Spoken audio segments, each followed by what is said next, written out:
Hello to all you showgoers and other music fans, it's Mark, and before we start this episode, real quick, I just wanted to let you know about another podcast that's doing something very similar to what I'm doing with this show.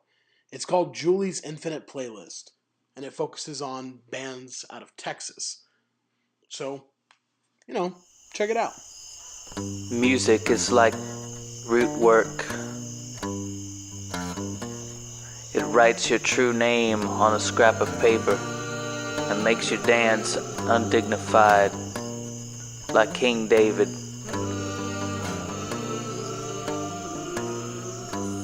This is the Hoodoo Music Podcast.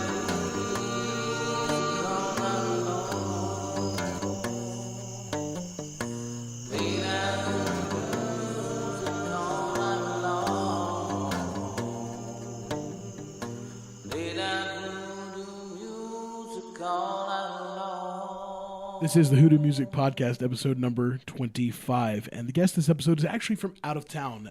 It's a band called Stuyedeyed from, you guys are from Brooklyn, right? Brooklyn, New York. Brooklyn, New York, yep. Yes, sir. Long way down. They're actually, we're recording this, by the time you hear this, it's going to be the future. But right now it's the past, even though it's currently the present and about to be the future right now. As you're hearing this, they're getting ready to play the Radio Room tonight, so they had a little warm-up doing a session here for the show. Why don't we go ahead and just go straight into some music from this? What's this first song? The first song that we did is a song Cursed. It's off of our EP Funeral that came out on King Pizza Records. Yeah. I got a cassette tape of it right here. Yeah, look at that bad boy. Cool. Is there any particular story behind the song, anything like that? I so some of the songs on the EP I'd written about like 2-3 years back, so they're just like songs that made it through years and years of filing down. But I think that song at the time was like 18 or so, I believe, and I just remember, I think it's about I think it's a girl's ex-boyfriend or something like that who threatened to fight me, and I was emotional when I was a teenager, so I wrote a song about it.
Why don't you go around and introduce yourselves?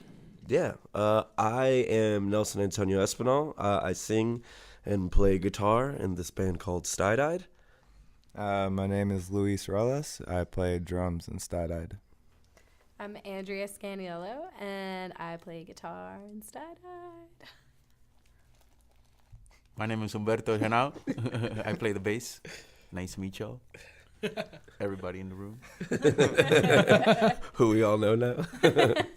Well, so how'd you guys meet? You know, what brought the band together?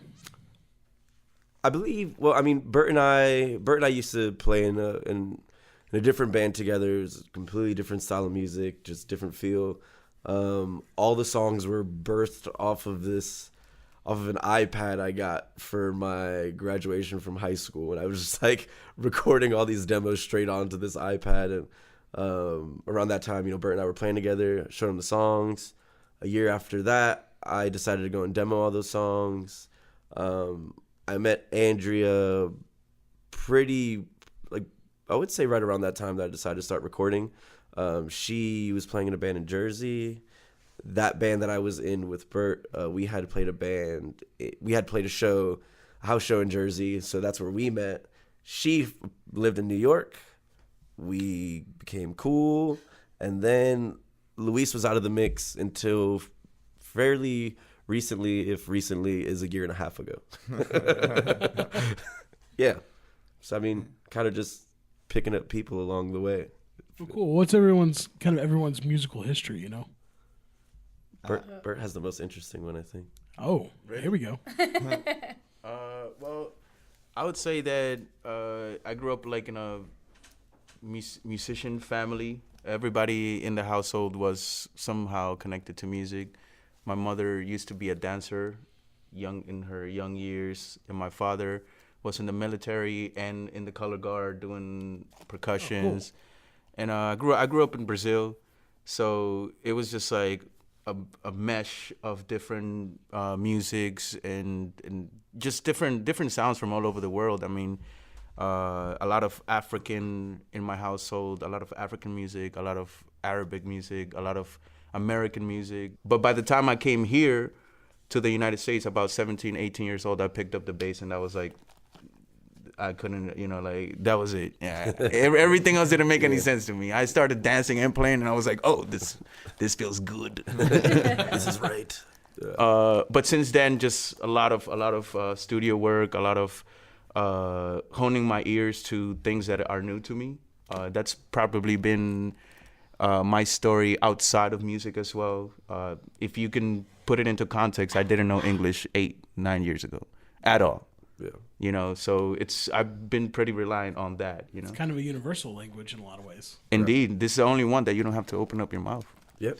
100%. Unless singing. No, dude. Not even that. Well, who's next? Okay.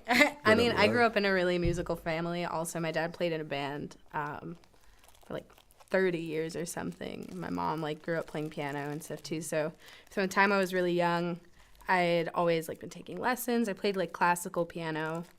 Yeah, so I've kind of always been really influenced by my parents kind of forced me as a kid, because when you're 9 years old, you don't really want to be playing Bach and stuff. Right. And my parents were a little bit crazy about it. They're we're setting this oven timer and you're not moving from this bench and until it goes off for an hour. So have fun. Wow. I know it's the summer, but you're still practicing every day, which now I really appreciate, because it taught me a sense of discipline, which I guess a lot of people don't get. But sure, I started picking up guitar when I was in high school.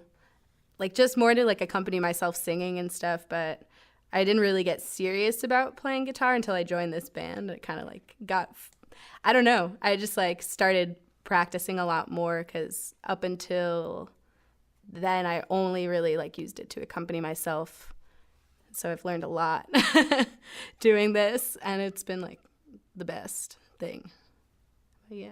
Trial by fire. Yeah, Trial pretty by much. Fire. Well, my parents have like no musical talent at all. But my siblings, sister and brother, my sister's a vibraphonist, and my brother kind of just plays all instruments. But we always played together when we were younger, and I've just played in high school, like whether it be jazz drums, marching, all that. And then ever since I left school, just basically have always been in some kind of band, and met up with these dudes, and it's been rocking. Yeah, Luis, it's been rocking. My story musically, I think is, aside from like coming in from Brazil, is kind of similar to Bert, I guess. Just like I grew up listening to a lot of dance music, whether it be like Spanish dance music, or I grew up listening to a lot of salsa, a lot of aguinaldo, which is like folk music from Puerto Rico. My grandfather and my grandmother essentially raised me, but my grandfather was, he used to sing, when he was younger. He also used to, repair guitars and stuff like that as well. So there was always some kind of musical thing going on in my house. And my dad, he plays percussion. He plays like congas and bongos, and my other uncle plays timbales, and then my other uncle was like a DJ in New York from like the late 70s. So like into that whole like b-boy, break dance, freestyle, all that stuff. That's cool. Yeah, so there's like this weird blend of music in my house, and then pretty much my stoner cousin was like, dude, you need to check out this song I've been listening to. He's like, my cousin would come in and stay at my grandparents' place. He lived in Maryland, and would like show up like, hey, what's up, Nelson? You want to listen to some music? I'm like 7 years old. Here's A Whole Lot of Love by Led Zeppelin. And then from there, I think I was like, I need to do this thing. I want to play guitar. This sounds cool. And just kind of taught myself how to do it all. Played in bands through high school and stuff too, But no. You've just been rocking. It's just, been rocking all the way. So you all have very like diverse musical backgrounds, except for Luis, who has his own musical background. Yeah. But so what led you to play the style of music you're creating now? Because it's kind of like this. How would you describe it? How would we describe our music? That's always been such a tricky question. I think that's the response that every band gives. Like, how do you label, what we do? Well, I hate the overly specific genres. I like genres that kind of blend together, but I like to try to describe a sound. Yeah, if possible, Yeah, I think our sound is definitely, there are definitely elements of punk rock. You're definitely getting, a lot of like 60s garage stuff, and a lot of like proto-punk, like MC5, Iggy Pop kind of stuff. But, sure. I definitely, in terms of like lyrically, or, especially the direction that we're heading now, just a lot lyrically for that aspect. I think it's like looking inward, a lot of, it's introspective music, I think. That sounds kind of angry. I write for the majority, for the most part, I write the songs, and I find myself like in my brain, I would love to play in like a soul funk band, but I am actually a lot angrier than that. So I shed out these ideas, and I get into the topic of the topics of what's happening in society now, and I don't know. I just put my angry little stamp on it, and that comes out in the form of whatever it may. But usually it's in the punk variety, I guess you could say. Rock. It's fucking rock and roll. It's like it's guitar music. Guitar music. You just said that. There's a certain denominator to it all, I think, and it's sort of none of the styles are exclusive within themselves. Yeah. A lot of the times, especially when we first started playing, Nelson and I, there was never any talk about a direction or any of that sort. It was more about music that we really like, and that, if I'm particularly a person that, if I don't believe wholeheartedly in the things that I'm doing, I just, I don't spend much time in a room. You got to love the music, the pay, or the hangs. Two out of those three. Yeah. And for us, it was more like the hangs and the music were always like, You know, we always came to that common denominator of just making good music. And I equate that also with you know, our backgrounds as people, because you know, a lot of the times, you know, you are in a mix of things, and none of those things individually define you exclusively, but I think that you can identify with them easier if you just kind of just sit back and appreciate them for what they are in your life. I was talking to Andrew about it the other day, how like, you know, there's a lot of like stopping and starting in our songs. There's, you know, we definitely like, I love cutting out completely and then going back into sections. And I sat, I really looked at it, I was listening to it, and that for me, I think that stems from like listening to, you know, salsa a lot as a kid, because that's like, there's always these cut-ins and cut-outs for, you know, salsa music, which is really interesting. But I think my brain has kind of gotten accustomed to that, like those holds, you know. But I mean, yeah, I mean, I think we're influenced by everything we listen to. I mean, I don't really listen to rock and roll that much anyway. I mostly listen to like funk and soul and like Brazilian music, Spanish music. Yeah. But I appreciate what we do, obviously. You know, like I make it because I like it, you know, but I think it definitely comes from, I don't know where that would come from. I don't know. I mean, it's the music that makes sense to me, you know? Sure. Yeah. Yes. What's this next song? The next song is one of my favorites to play in every city, because every city gets a different reaction. This song is called Mr. Policeman. I mean, the song comes from a place of frustration and anger about, you know, all the BS that you see, you know, happening in, you know, our country's police force. You know, I mean, we most certainly live in a militarized state where, you know, I mean, Bert, you can chime in on this one. This is you, baby.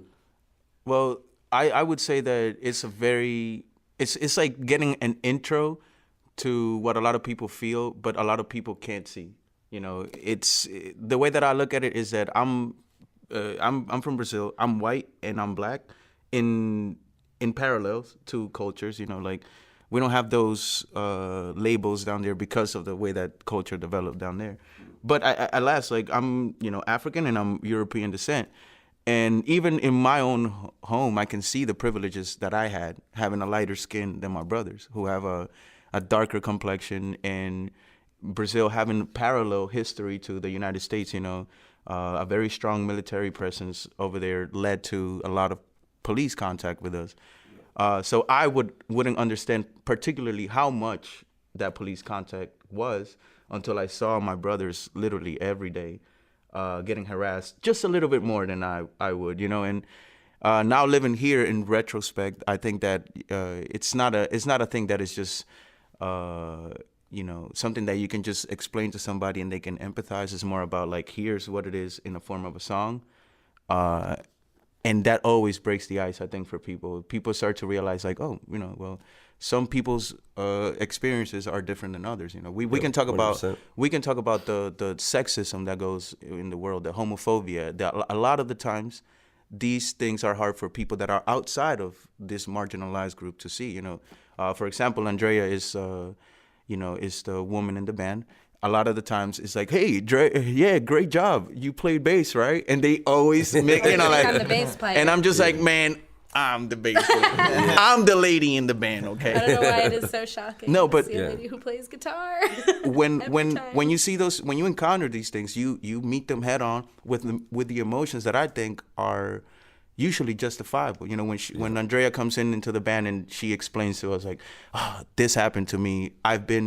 I feel undermined just because I'm a woman in this scenario or this band or this, you know what I mean? Like, it's about listening to each other, you know, listening to each people's struggle. And Mr. Policeman in itself is pretty bare bone. There's very few things that needs to be said. If you say, I can't breathe, you don't want to debate about where you are at or what you're wearing. You can't breathe, you know, like regardless of what you're doing, if you can't breathe, you know, you don't need to, you know what I'm saying? Like, it doesn't matter where you're from, if you're this or that. It's just like, I can't breathe. Yeah. Mr. Policeman, I can't breathe. Yeah. You know? And that song, that song is definitely an interesting one because I mean I do have a lot of family. I mean my godfather, plenty of cousins who are in the NYPD and who've retired from the NYPD, who've been on the force their entire lives. But when we released the song initially, we released a song with a statement. And the statement was pretty simple. It's like, if you are a good cop and you do your job and you do right by the people you are sworn to protect, this song ain't about you. Like the song ain't about you. The song is about the people. It's about the so-called good cops who stay quiet, or about the bad cops committing the crimes themselves. But I mean, this song is essentially just, it's about, I am demanding respect for what I've seen growing up in Brooklyn and growing up in New York. I am demanding respect for the people who have seen not get the respect that they deserve as citizens of a country that is built off the idea of freedom. That's where that song stood. That's where that song sits for sure. Yeah.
You guys are currently on tour. I think by the time this comes out, how much longer are you on tour? We get back to New York on the 17th, so probably like less than 10 days. Okay. Yeah. So by the time this comes out, you'll have been back home for a little while. Yeah, I think so. Well, that's cool. So what's, I guess, you guys are playing around a lot. You played South by Southwest, I think. Yeah, we did that. Yeah, we did that in March. Yeah. Yeah, it's cool. That's awesome. Well, so what's next? Well, we're working on, well, I mean, when we get back, so by like the 19th, we're back in the studio recording a song that we're going to be doing for a split 7-inch with this band called Birds, based out of Brooklyn. That's coming out on Greenway Records. So yeah, I mean, that's like the most immediate thing. And then we, the months following that, we're going to be working on LP number 1, debut record. Going to do that. And just keep it moving from there. We got another tour planned for November. It's gonna be around like 20 day tour, and that one's gonna be. We'll probably I believe we might be passing through Greenville again, maybe. Oh, let's make sure everybody listening keeps an eye out for that. Yeah, I mean, if not, we're in South Carolina for sure. I know that much. But yeah, I mean, what's next is just recording the single, recording the record, going on tour again, hitting another week tour in like December most likely. Just keep it moving, keep spreading the good word. We're going camping in September. Yes, we are playing my favorite music festival, and it's a smallish one up in upstate New York. It's called Otis Mountain Get Down. And I went last year, and I went with our manager Lindsay last year, and she showed me around. She introduced me to everybody, and just like I've seen some of the most interesting acts of music at that festival. So definitely shout out to Otis Mountain, Get Down for sure. If you haven't bought your ticket yet, by the time this comes out, you messed up because you need to buy them. Upstate New York, make the drive. Besides that, just playing more shows, man. That's cool. Well, so with that in mind, I mean, it's like that's what's next. I mean, what's kind of the end goal? Is there an end goal to Stuyedeyed? Like, what do you hope to accomplish? I want to buy the shit out of Tidal. I want to buy Tidal. I want to buy Apple fucking Music. I want to buy Spotify and SoundCloud, and then I want to put up what's the song? What's that, Rick? Oh, Never Gonna Give You Up. I want to Rick roll the entire world, is what I'm saying. Just replace everything on all of it with Rick Astley. It's the only music that's gonna be licensed, so you can't play anything else. Yeah, exactly. No, I mean the end. I think the end game is tour forever, no parents, no rules. Yeah, tour forever, no parents, no rules. I think it's different I think the end game is a little different for all of us, because I think there's definitely something that we all want to get. Like, this is a platform for us to do a lot of great things. And travel, you get to meet new people, play music. Yeah, I mean, a thing that I was talking about with Bert the other day. I had this idea for a record label that I want to do, and just kind of put out, marginalized groups, marginalized bands, people who come from backgrounds similar to myself, and like good bands, and just and curate it tastefully, but like give a platform for other people who came from a similar story as mine, and that for me personally, that is an end game goal for me. But I mean, like, I would love for us to keep touring, keep making records, and keep writing music that inspires people or makes people a little angry or makes people a little frustrated. But I mean, everybody has a different story. So but one of the common denominators, at least within all of us, is that we are not particularly looking for a destination.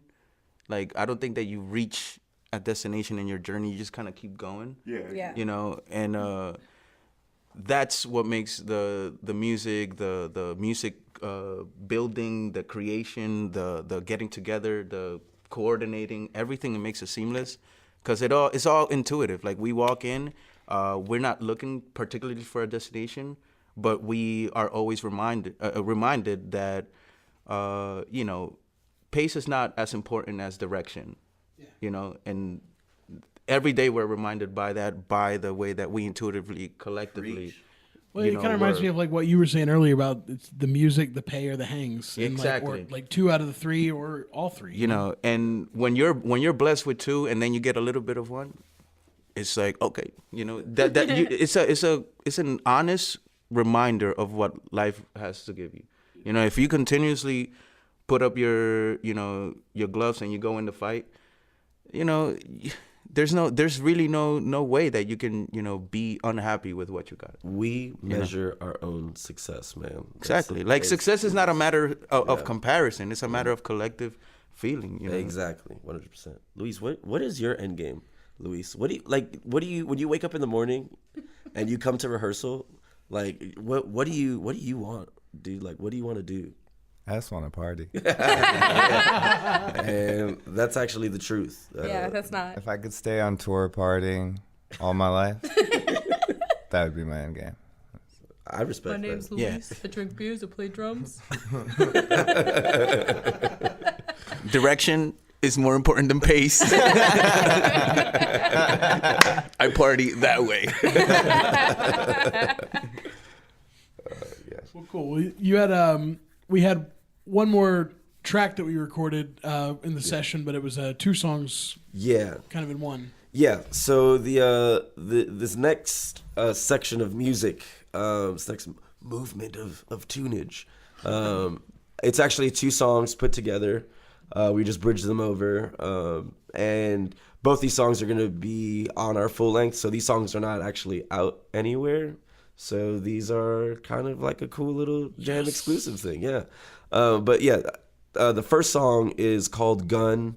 The song is kind of funny. Well, it's not funny, but what humors me about the song is that it kind of has a revolving door of lyrics, aka I have not wrote lyrics yet. So like,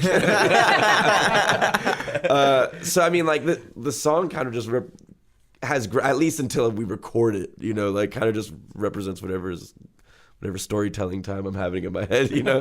But improvised. Yeah, it's improvised. But I mean, the song itself, you know, it's kind of we sat down and worked it all out. I just haven't worked out words. But the song that it goes into is the song called Believer, and that song is actually one of the most recent songs that I've written, and it's probably one of the most important for me, and definitely I would say what would that be, like a Catalyst. Catalyst works. I think it definitely, the song is essentially me arguing against my own ego. Sort of how everybody has that battle that you have to encounter. You know, our ego, it's detrimental if we leave it to roam around too much.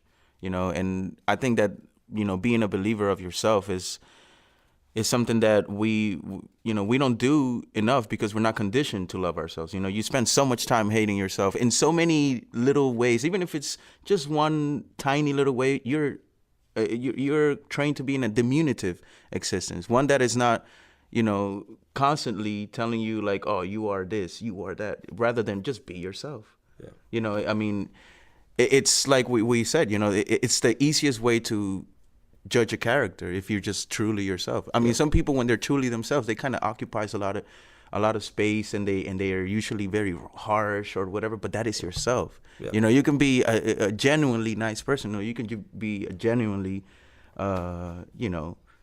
Terrible human being. A terrible human being. But at least if you step forward with that in mind, everybody else has an easier time, you know, judging where we need to love you, where we need to care for you, you know. Yeah. We're not alone, but if we believe in ourselves, and yeah, you know. I mean, the second verse of the song for sure is, I think, clarifies it. I mean, the second verse goes, kill your idols, leave them on the street. Only God you need is now hidden underneath. Beat your meat. Seems your ego doesn't know defeat. Doesn't know defeat. Because they're like talking back. Yeah. Doesn't know defeat. Doesn't know defeat. You know what I mean? Yeah. It's just, the song is essentially me shitting on myself. You know, like, you know, I think a lot of our songs kind of go that way anyway. I think a lot of the songs are me just kind of looking back at myself and laughing a little bit, you know. And I think that's important. That's important for growth. I think, you know, you got to learn to call yourself out. And I think when I wrote that song, I was definitely in a rough place, acknowledging my wrongs and what I was doing to certain people in my life, and how I was treating myself. And I think this song was definitely, you know, this song amongst others that will be on the record are definitely statements to kind of look at yourself, dude. And that's for everybody. You know, that's why the song is not me being like, hey, Nelson. You know, the song is kind of written. It's the Royal Nelson. It's the Royal Nelson, yes. But yeah, and that song is Believer, and it's fun and it's spunky, but don't forget to listen to your brain and listen to your heart and follow your intuition, kids.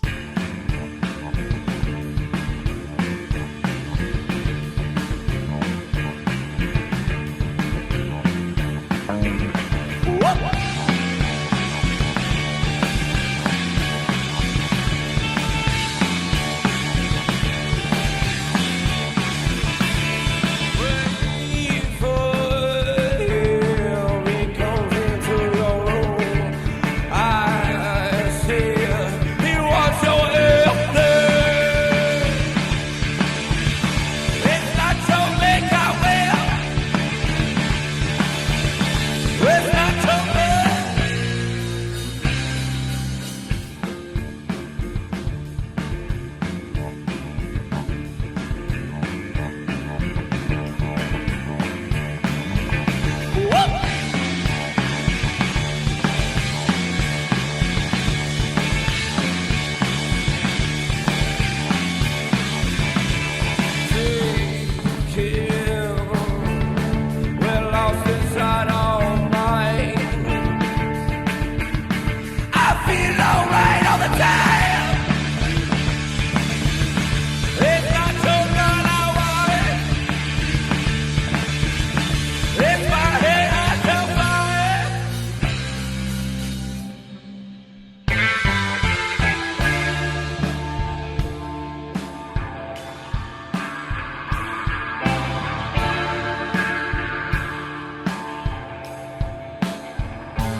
Who did you forget?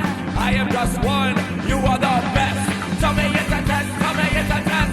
Do you practice what you preach? Are you really just the best? I am just the best. I am just the best. I am second at best. I am just the best. I am a believer.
You're a believer.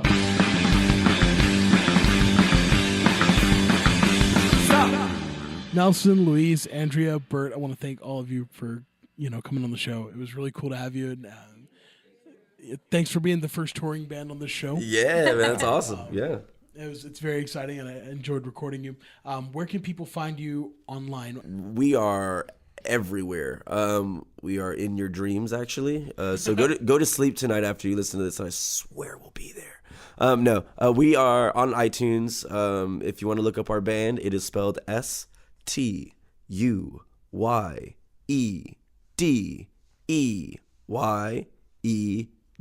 I'll put links in the description for anybody who has trouble with that. No, but it's also just really great just spelling that name.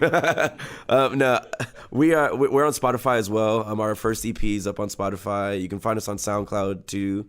And I mean we're in a bunch of different playlists roaming around the internet. But yeah, I mean you could just type our name in. We have a website that you could go on to stuyedeyed.com.